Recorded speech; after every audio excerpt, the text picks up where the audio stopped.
Anak-anak remaja, remaji di dalam Tuhan Yesus Kristus yang saya kasihi, selamat malam. Mari kita kembali membuka firman Tuhan dari Injil Tuhan Yesus, perikop 135.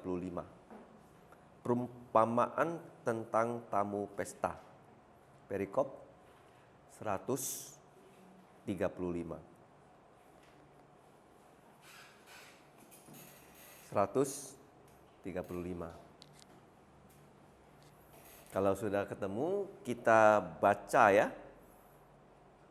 dengan bertanggapan ya. Saya ayat 7 ditanggapi ayat 8 ya. Kemudian ayat 14, 15, dua ayat terakhir kita baca bersama-sama. Saya mulai, demikian bunyi firman Tuhan. Karena Yesus melihat bahwa tamu-tamu berusaha menduduki tempat-tempat kehormatan, Ia mengatakan perumpamaan ini kepada mereka. Kalau seorang mengundang engkau ke pesta perkawinan, janganlah duduk di tempat kehormatan, sebab mungkin orang itu telah mengundang seorang yang lebih terhormat daripadamu. Supaya orang itu yang mengundang engkau dan dia jangan datang dan berkata kepadamu, berilah tempat ini kepada orang itu. Lalu engkau dengan malu harus pergi duduk di tempat yang paling rendah. Tetapi apabila engkau diundang, pergilah duduk di tempat yang paling rendah. Mungkin tuan rumah akan datang dan berkata kepadamu, sahabat, silakan duduk di depan. Dan dengan demikian engkau akan menerima hormat di depan mata semua tamu yang lain. Sebab barang siapa meninggikan diri, ia akan direndahkan, dan barang siapa merendahkan diri, ia akan ditinggikan. Dan Yesus berkata kepada orang yang mengundang dia, apabila engkau mengadakan perjamuan siang atau perjamuan malam, janganlah engkau mengundang sahabat-sahabatmu atau saudara-saudaramu atau kaum keluargamu atau tetangga-tetanggamu yang kaya, karena mereka akan membalasnya dengan mengundang engkau pula, dan dengan demikian engkau mendapat balasnya. Tetapi apabila engkau mengadakan perjamuan, undanglah orang-orang miskin, orang-orang cacat, orang-orang lumpuh, dan orang-orang buta. Sama-sama. Dan engkau akan berbahagia karena mereka tidak mempunyai apa-apa untuk membalasnya kepadamu. Sebab engkau akan mendapat balasnya pada hari kebangkitan orang-orang benar. Mendengar itu, berkatalah seorang dari tamu-tamu itu kepada Yesus, berbahagialah orang yang akan dijamu dalam kerajaan Allah. Mari kita berdoa. Bapa, kami datang mengucap syukur hanya karena kebaikan, karena hadiah Engkau, anugerah-Mu, kami bisa hidup sampai pada hari ini. Ya Bapa, kami bersyukur Engkau memimpin kehidupan kami sepanjang tahun Tuhan 2023. Kami sudah memasuki bulan yang terakhir.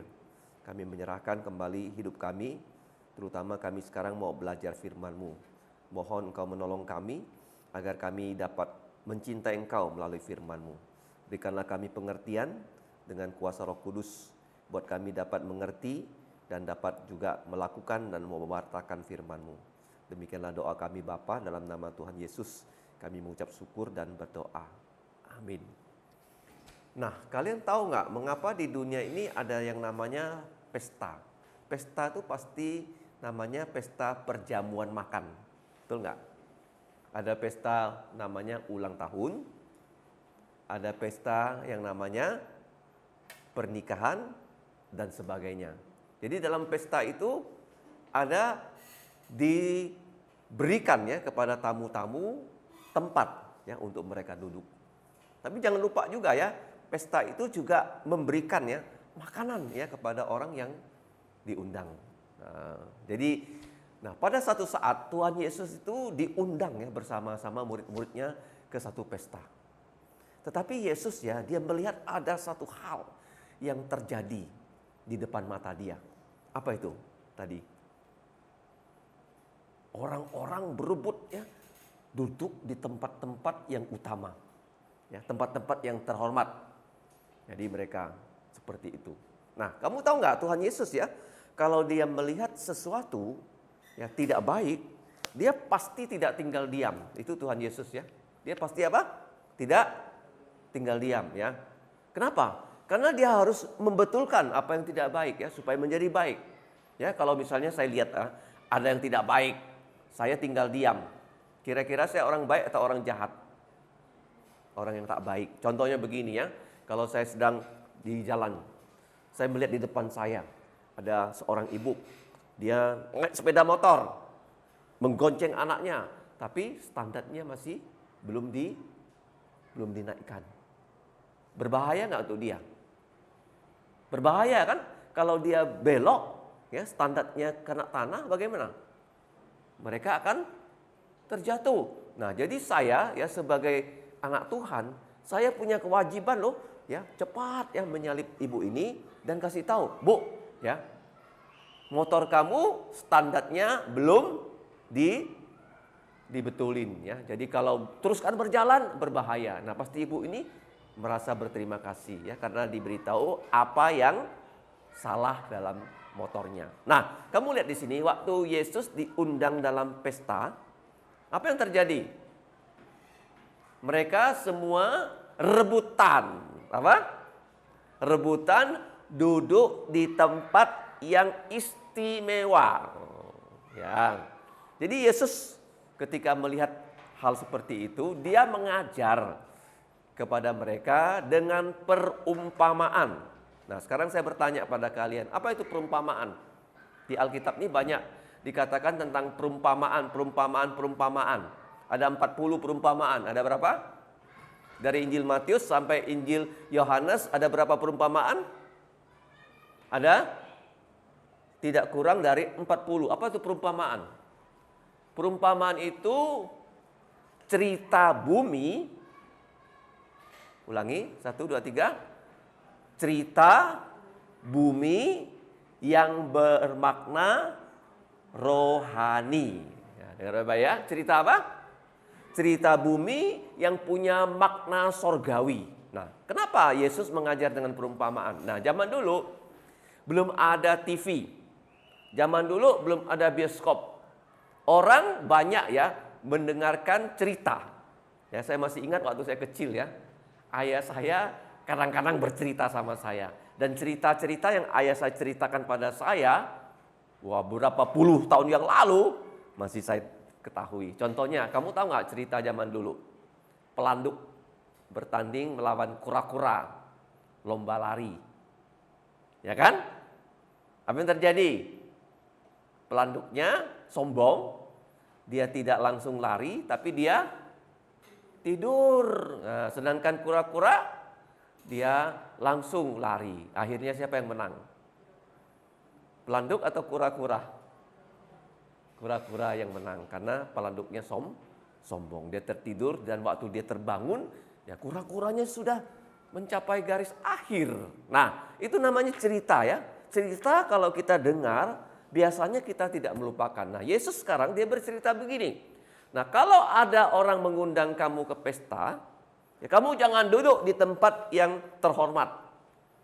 Kenapa? Karena nanti yang diundang orang yang lain lebih terhormat daripada kamu dan kamu disuruh pindah. Kamu nggak boleh di sini. Kamu pindah ke belakang. Di depan banyak orang. Kira-kira orang yang disuruh pindah mengalami apa? Rasa malu nggak? Malu nggak? Malu ya? Nah, Yesus mengatakan begini. Nah, kalau kamu diundang di pesta, apa yang kamu lakukan? Duduklah di tempat yang paling belakang. Di mana? Paling belakang. Jadi waktu kamu duduk di tempat paling belakang, dari tuan rumah itu melihat, wah kau sahabat aku ya, kenapa kau duduk di tempat paling belakang? Terus tuan rumahnya datang kepada dia, ayo pindah ke tempat yang terhormat. Sehingga apa? Orang itu di depan orang banyak merasa dihormati oleh tuan rumah. Nah, kemarin saya sempat melihat berita di TV. Berita di mana?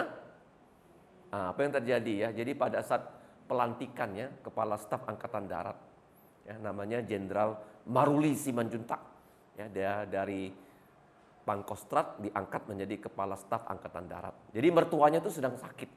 Mertuanya sedang sakit, ya namanya Luhut Binsar Panjaitan, sedang sakit di Singapura loh. Tapi dia mendengarkan kan, menantunya diangkat ya menjadi kepala staf angkatan darat. Kepala dari semua tentara angkatan darat. Bagus gak? Wah, dia langsung loh datang dari Singapura. Nah, setelah pelantikan, jadi semua tamu ya termasuk presiden memberikan salam ya kepada kepala staf angkatan darat. Jadi waktu Pak Jokowi sudah selesai memberikan salam, kemudian ya menantu ini yang diangkat, yang punya mertua namanya Pak Luhut, datang ya mau memberi dia salam. Tapi sebelum memberi salam, dia ketemu dulu dengan Pak Jokowi. Terus Pak Jokowi diberi hormat sama dia seperti ini. Diberi apa? Hormat. Ya, padahal dia orang usianya sudah jauh lebih tua dari Pak Jokowi. Umurnya sudah 75. Jadi waktu dia memberi hormat begini, Pak Jokowi menurunkan tangan dia. Apa? Menurunkan tangan dia dan menyalami dia. Artinya apa? Kamu ya, kalau memberi orang hormat, bagaimana? Orang akan menghormati kamu. Nah, jadi Tuhan Yesus mengatakan, kamu kalau datang ke pesta, jangan cari tempat yang utama.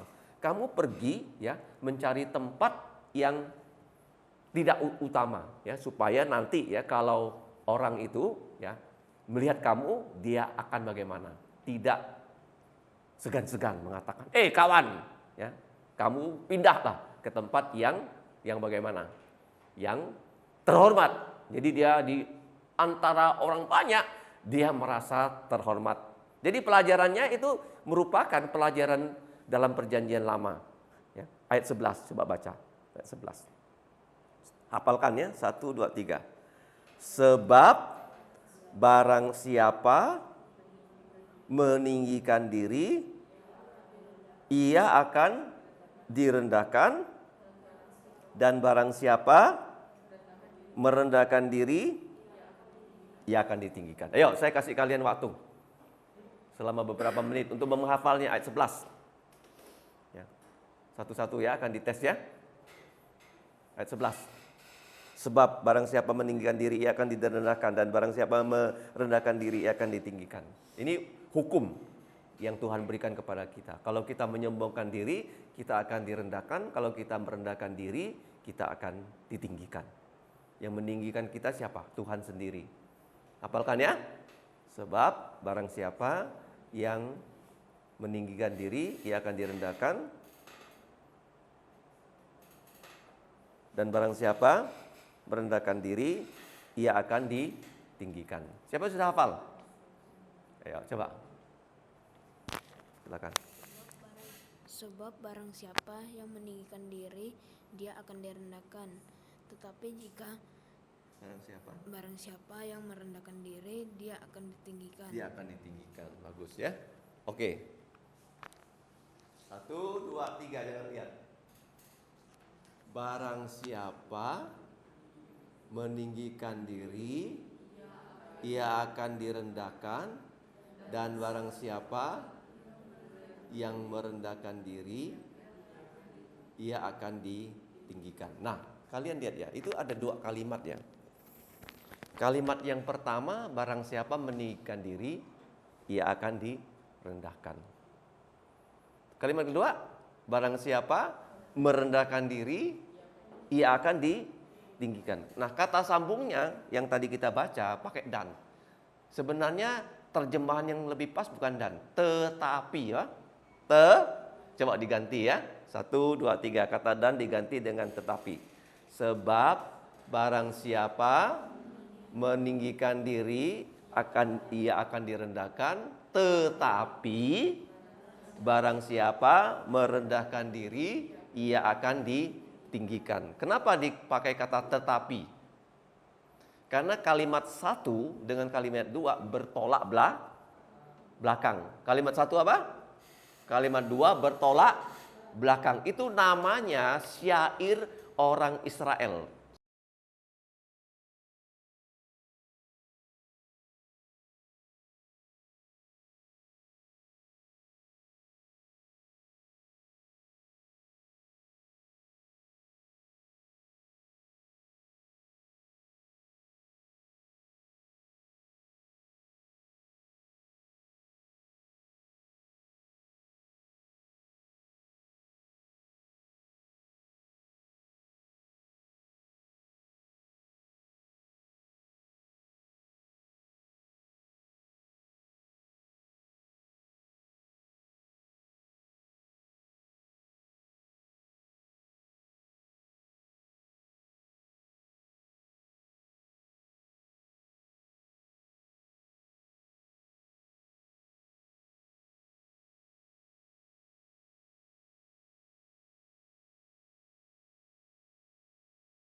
Pasti bawa apa?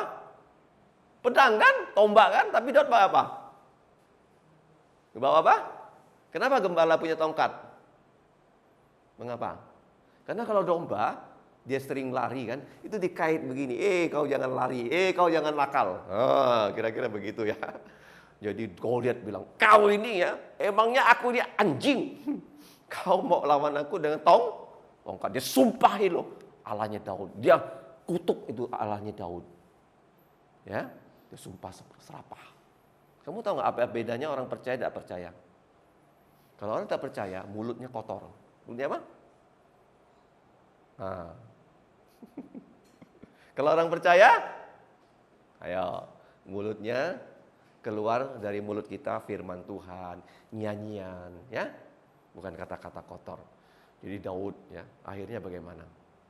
Dia perang sama Goliat, terus apa yang terjadi? Dia ambil sebuah batu saja, masukkan ke dalam utar-utarnya, dia putar begini ya, begitu dia lepas, cus. Kamu tahu nggak, Goliat tuh seluruh badannya dilindungi ya oleh besi. Kalau kena sini masuk nggak?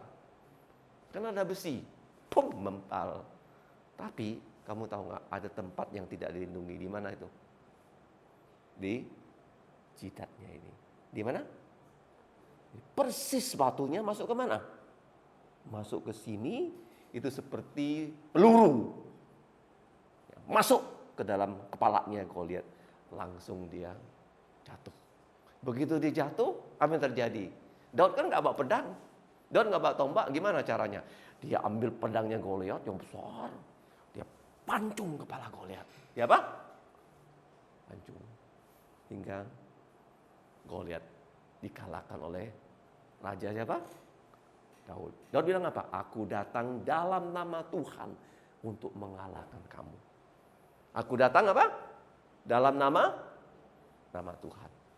Jadi barang siapa meninggikan diri, ia akan direndahkan. Tetapi barang siapa merendahkan diri, dia akan ditinggikan. Itu pengajaran pertama. Ada pengajaran kedua. Nah, Yesus melihat ya, orang Israel itu suka sekali mengadakan pesta. Pestanya itu bisa siang hari, ya, waktu mereka pulang dari gereja, ya, mereka mengundang orang makan siang. Ya, pesta siang hari. Pesta malam hari, ya, seperti sekarang sudah malam, dia undang orang makan. Tapi Yesus berkata kepada mereka, kalau kamu mengadakan pesta. Kenapa mengadakan pesta? Jadi begini ya, orang Israel, mereka itu dididik ya, kalau sudah punya pendapatan, nanti kalau kamu sudah kerja, kamu harus ya menggunakan uang kamu 10% untuk persembahan. Berapa persen? Berapa kamu berikan pada Tuhan? Berapa persen? 10. Contohnya, misalnya kamu sudah kerja, gaji kamu 2 juta. Berapa juta? Persembahannya berapa sebulan? Kepada Tuhan? 200 ribu. Kenapa kita harus membawa persembahan? Kenapa? Karena rumah Tuhan perlu uang nggak? Betul, perlu uang nggak? Rumah Tuhan ini perlu uang nggak? Bayar listrik, ya, beli bensin, dan sebagainya. Ya. Jadi Tuhan mengatakan, selain 10% kamu berikan sama Tuhan, perlu lagi 10% kamu tabung. Untuk apa? Untuk pesta. Untuk apa? Untuk apa? Pesta. Dan 10% lagi kamu tabung untuk apa? Membantu orang-orang yang tak mampu. Paham? Jadi Tuhan inginnya kita hidup bukan hanya ya kita sendiri yang cukup. Kita bahkan bukan hanya cukup, kita punya lebih ya untuk membantu orang lain. Jadi Yesus mengatakan, kalau kamu mengadakan pesta, kamu jangan undang siapa? Coba lihat. Janganlah engkau mengundang siapa? Yang pertama, sahabat-sahabatmu, ya, atau saudara-saudaramu, atau kaum keluargamu, atau tetangga-tetangga kamu yang kaya. Kenapa? Karena kalau yang kita undang orang kaya, dia bisa mengundang kita kembali, Yesus mengatakan ya. Nah, kalau kamu mengundang mereka, mereka akan membalasnya dengan mengundang engkau pula, dan dengan demikian engkau mendapatkan balasannya. Nah, ini kebalikannya. Tetapi apabila engkau mengadakan perjamuan makan, apa? Undanglah siapa di sini? Ada 4 macam orang. Miskin, orang-orang miskin, orang-orang cacat, orang-orang lumpuh, orang-orang buta. Orang-orang cacat, kalau diundang, dia nggak bisa balas. Tadi pagi, saya lewat jalan Adi Sucipto. Jadi waktu saya lewat, saya lihat di pinggir jalan, ada seorang bapak. Dia tak punya kaki yang normal. Kakinya pendek. Dia berjalan dengan apa? Dengan apa? Tangan. Tetapi saya lihat satu hal terjadi. Jadi waktu saya sudah lewat, ada motor ibu lewat, dan motor ibu ini berhenti. Motor apa? Berhenti. Nah, dia berhenti, saya rasa ya, dia mau kasih bapak ini apa? Uang. Kasih dia apa? Nah, uang. Ya, kalau dia kasih uang kepada orang cacat itu, apakah orang cacat nanti bisa kasih dia uang? Bisa nggak? Yesus bilang apa? Kalau kamu mengundang M, C, L, B. M itu apa? Orang miskin. C, orang cacat. L, orang lumpuh. Orang buta.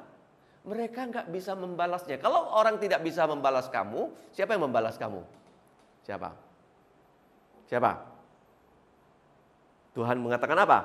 Kamu akan berbahagia. Kenapa? Karena mereka yang kamu undang tidak bisa membalaskannya kepada kamu, tetapi pada hari kebangkitan orang-orang benar. Apa itu maksudnya kebangkitan orang-orang benar? Apa maksudnya hari kebangkitan? Orang Kristen itu kalau sudah percaya Yesus, pengharapan kita yang paling tinggi apa? Satu hari, waktu Yesus datang kedua kali, kita akan punya yang namanya apa? Tubuh mulia. Ya, tubuh sekarang ini tubuh yang berdosa loh. Tubuh apa? Kadang-kadang sakit. Kadang-kadang apa? Sakit. Tadi pagi saya masih sakit sekali loh.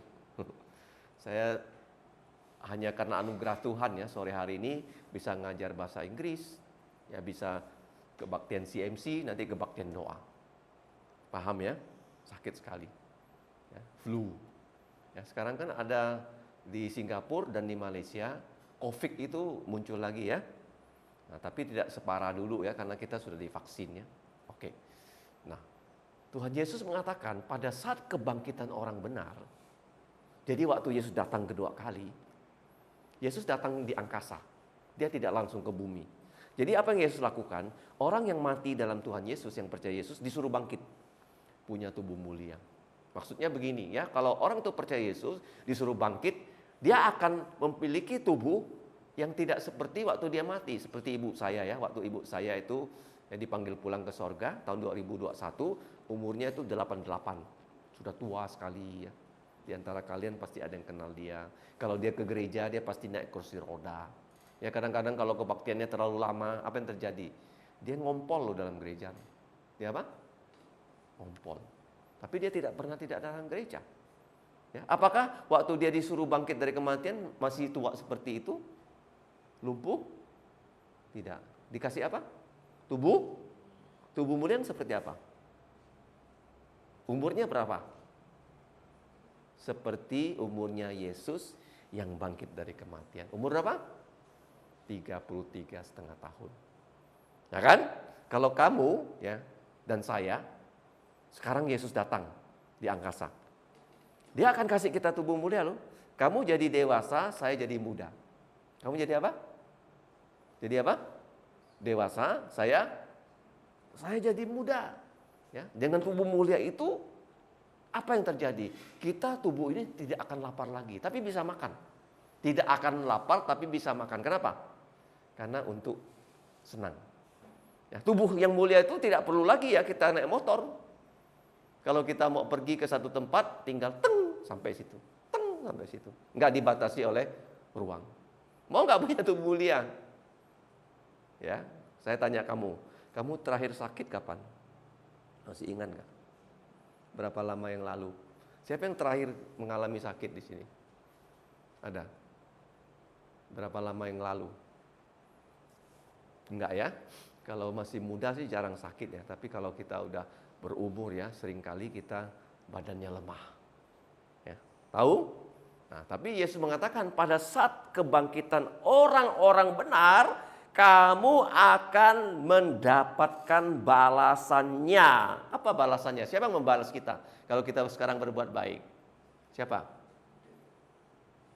Kalau kita berbuat baik pada orang miskin, kepada janda, kepada piatu, itu artinya kita memiutangi Tuhan. 1, 2, 3. Kita apa?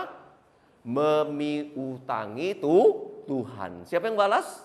Tuhan. Kalau kamu membantu orang ya, Tuhan akan membalaskan kebaikan itu kepada kamu. Walaupun kamu ya membantu orang nggak mampu balas kamu. Jadi siapa yang membalas kamu? Siapa?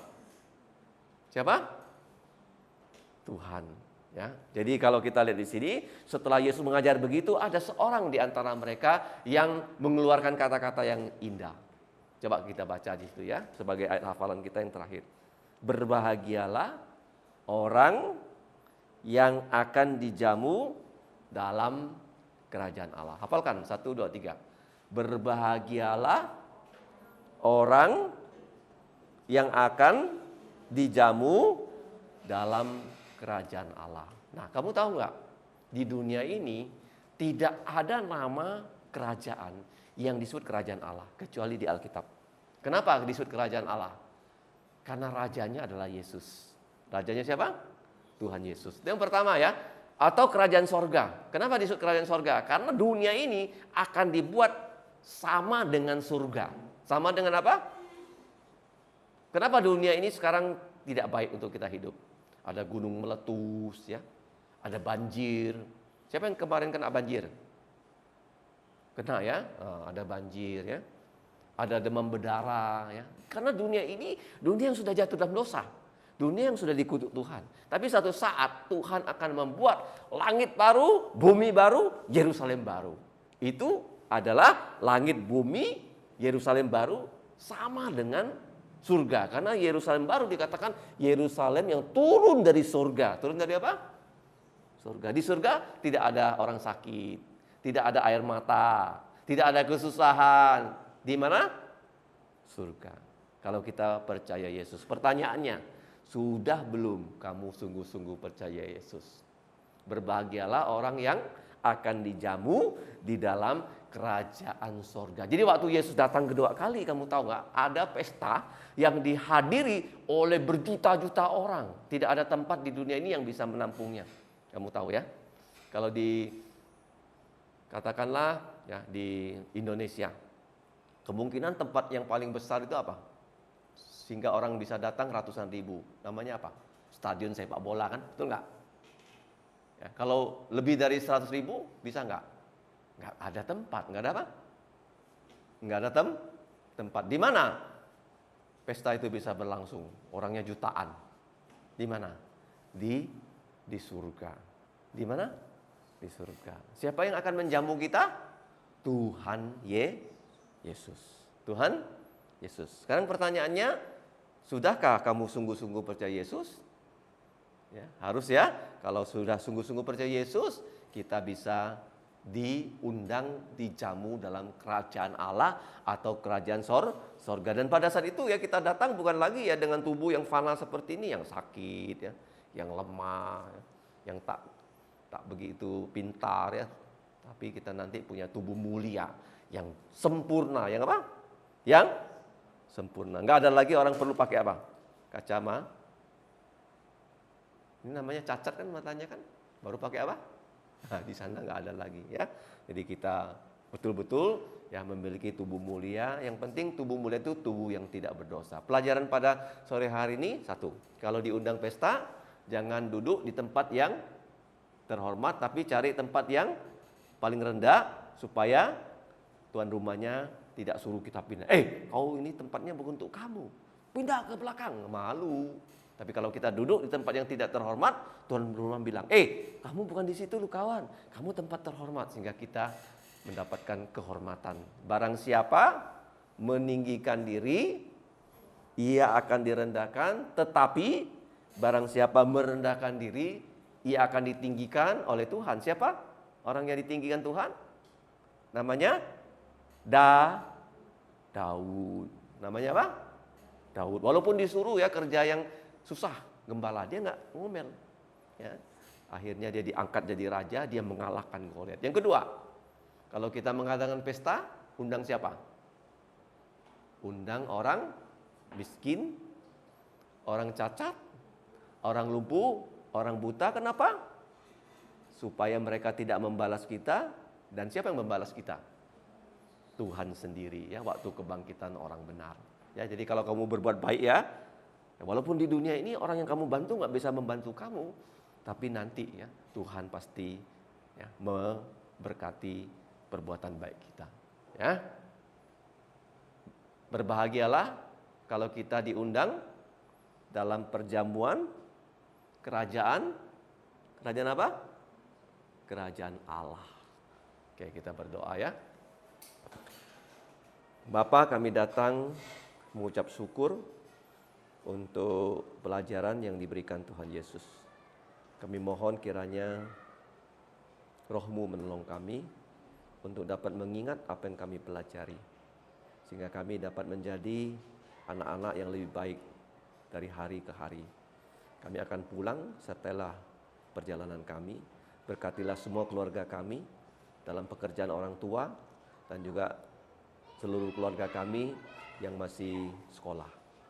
Ya Bapa, kami berdoa supaya seluruh keluarga kami semuanya diselamatkan dan percaya pada Tuhan Yesus. Demikianlah doa kami Bapa. Dalam nama Yesus kami mau mengucapkan doa Bapa kami yang berbunyi. Bapa kami yang di surga, dikuduskanlah namamu, datanglah kerajaan-Mu, dilaksanakanlah kehendak-Mu di bumi seperti di surga. Berikanlah kami pada hari ini makanan harian kami, dan ampunilah kami akan kesalahan kami, seperti kami juga mengampuni orang yang bersalah pada kami. Dan janganlah membawa kami ke dalam pencobaan, tetapi lepaskan kami dari yang jahat. Karena Engkau-lah yang punya kerajaan dan kuasa dan kemuliaan sampai selama-lamanya. Amin. Putarkan ya Carita. Ya. Ya, ada undangan silakan. Ada undangan. Yang undangan siapa ya? Semuanya kayaknya.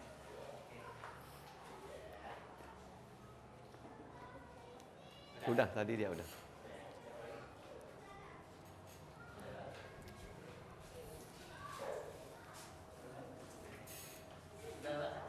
Sudah.